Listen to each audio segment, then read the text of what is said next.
Okay, this is a really good one too.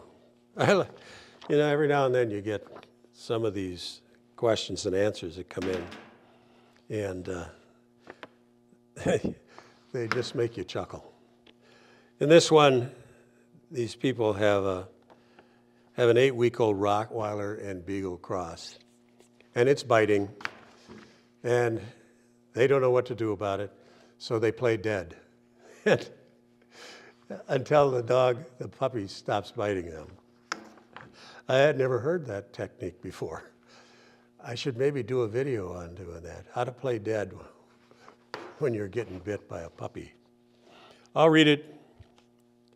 Thank you so much for your time. We rescued an 8-week-old Rottweiler Beagle mix. Well, the vet told us that it might be a mix. He wasn't sure.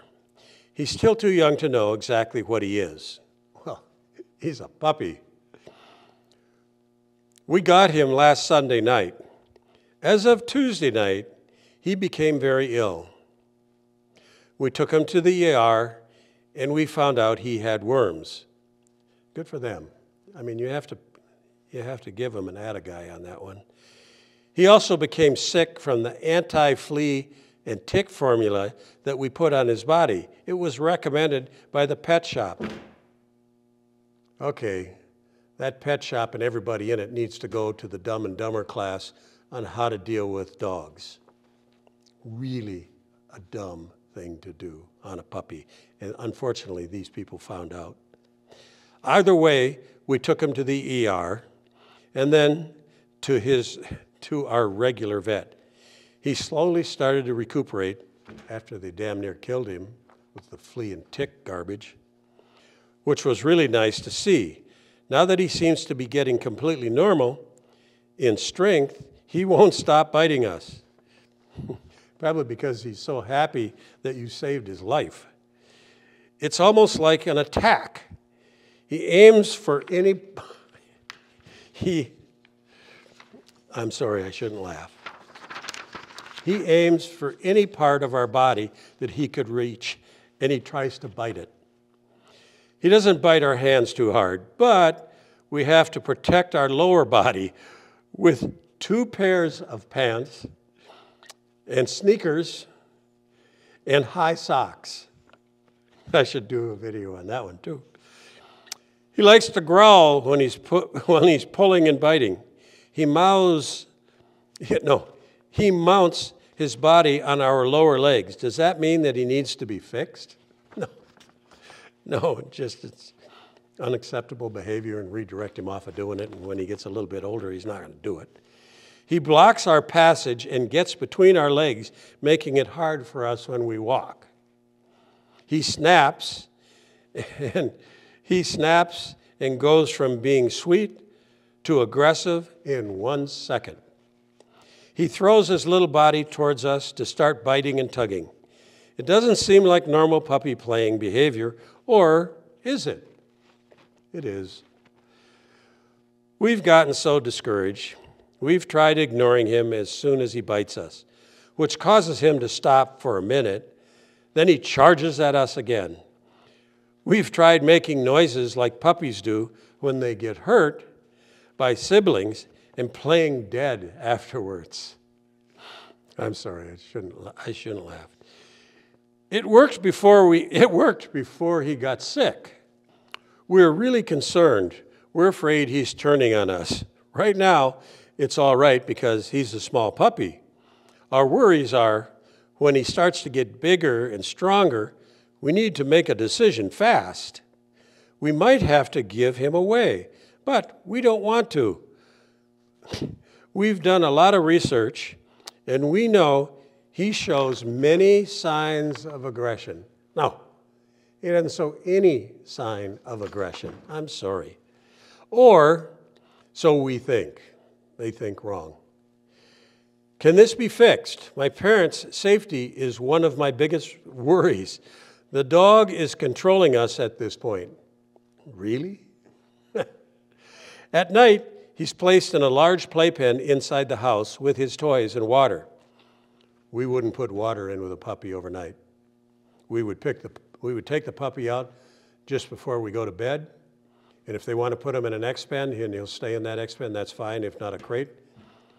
But we take the puppy out. We'll pick the water up with our puppies when we're trying to crate train or house train them. We'll pick the water up, depending on the dog, when it eats, in the evening. I'm not going to tell you at 6, 5, 7. You have to figure it out. But we don't leave water in an X-pen overnight with a dog. Besides the fact that it might spill it, it'll also cause the dog to have to pee more.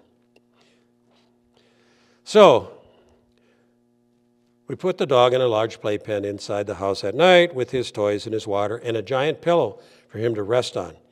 He seems so sweet when he's resting, but when we're near him without the puppy pen, it's like he turns on us.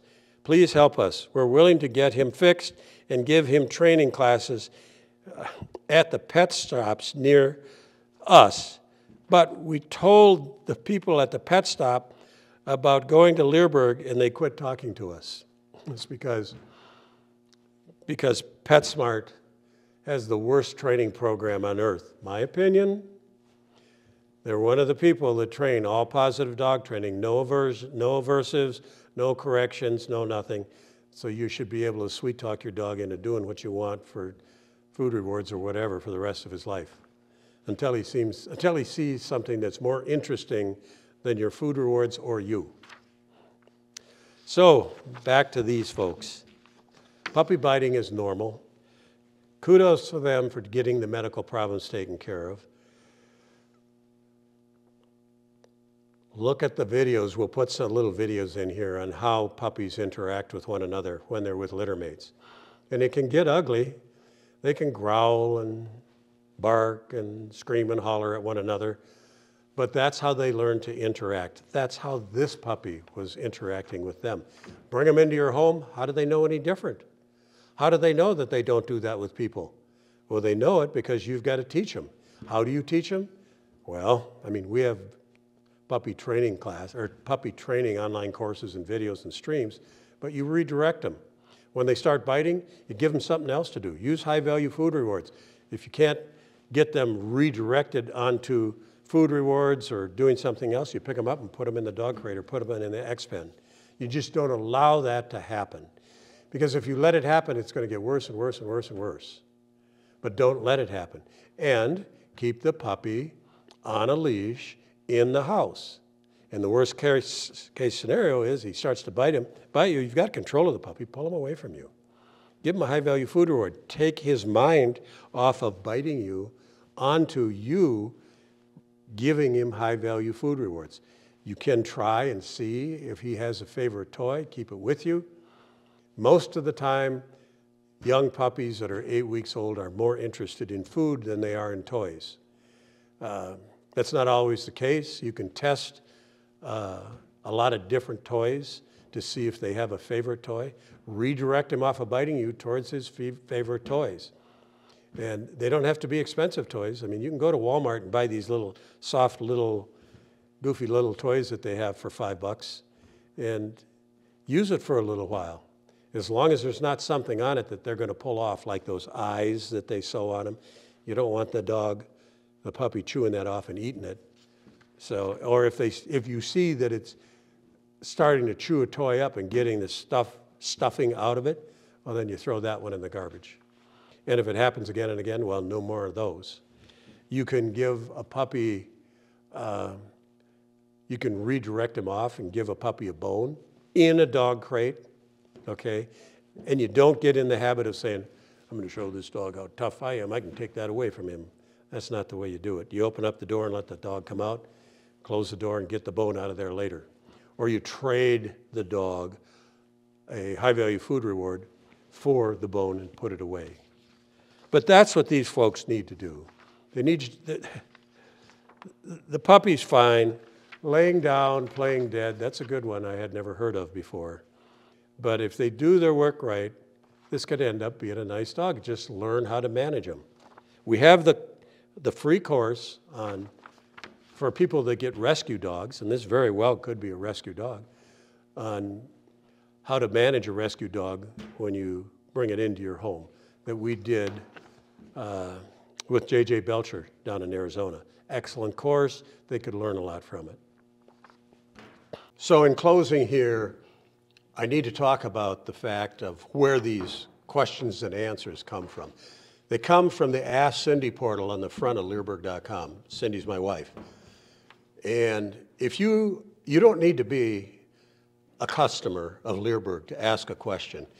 If you have a question on training, if you have a question on raising puppies, on healthcare, on breeding, feel free to log in. And you do need to put your email address, because the email is tied to the question that you have. And if Cindy comes back, or if you come back a week or a month or a year later, she can call up all of the questions and answers that you've written in on and review them.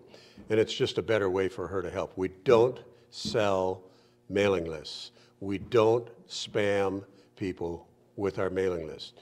We do have two weekly newsletters that go out, but people can opt into those newsletters. If they want to opt out, they're off the list and they don't get a newsletter. They also don't learn about when we have good sales on our online courses either, or on the equipment that we sell. So, if you have a question, ask Cindy. She answers them usually the day after people write them in, unless she's not feeling good or unless she's traveling.